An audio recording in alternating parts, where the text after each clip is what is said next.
Let's go to this story now. Law enforcement agencies are promising to crack the whip on corruption. A matter against an eThekwini municipal employee facing charges of extortion and corruption has been postponed to the 5th of December.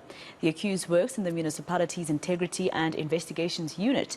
eNCA senior reporter Dasen Thathiah is following that story for us, and he joins us now live. Dasen, I saw in our WhatsApp group as a team, you had just sent a message to say that court is beginning.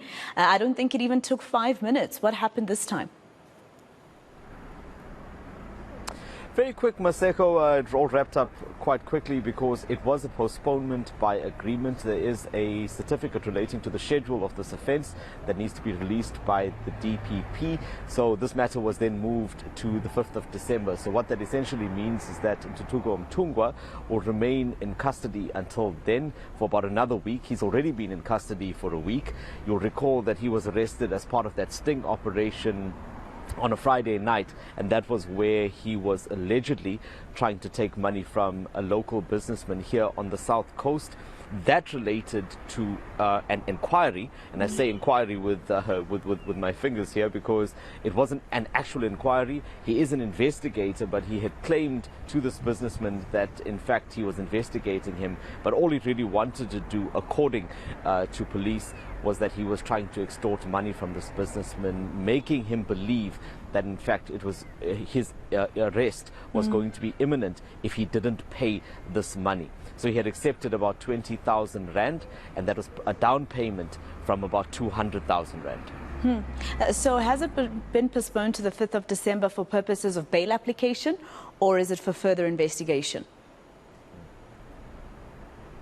Well, a bit of both, because this is the case that certainly, or the investigation is certainly going to take some time. So it will be a bail application. That was what was meant to happen today. It'll now happen on the 5th of December, or it's expected to happen. But in the interim, the anti-corruption unit of the SAPS is busy working on this matter. They say that other arrests could certainly be possible. And I think to contextualize that, the municipality recently issued a statement saying that there was another employee within that very unit, which was also found to have been linked to extortion. So there's no criminal case on that in that regard just yet. I checked with police; they haven't arrested that particular employee yet.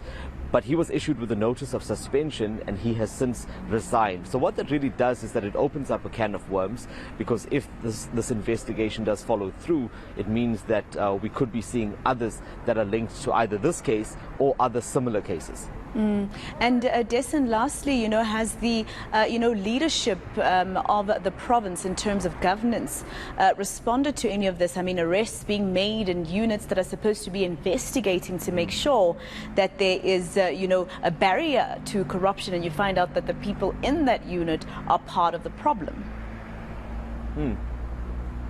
I mean, it's really, we should be under no illusion. This is an extremely important case, and it's something that we need to watch very closely, because as you rightfully mentioned, this is a unit that is meant to be rooting out corruption and fraud, especially in the province's only metro, which deals with millions, if not hundreds of millions worth of tenders every single year. So that's why this case is important.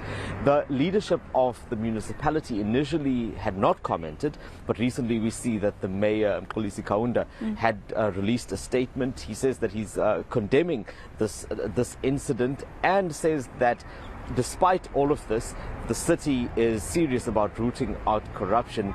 But what was most interesting for me was what he said at the end of the statement, which was that if there are any reports that the public may have relating to fraud, they need to contact that very unit where these employees come from. And I think that, for me, is a matter of concern.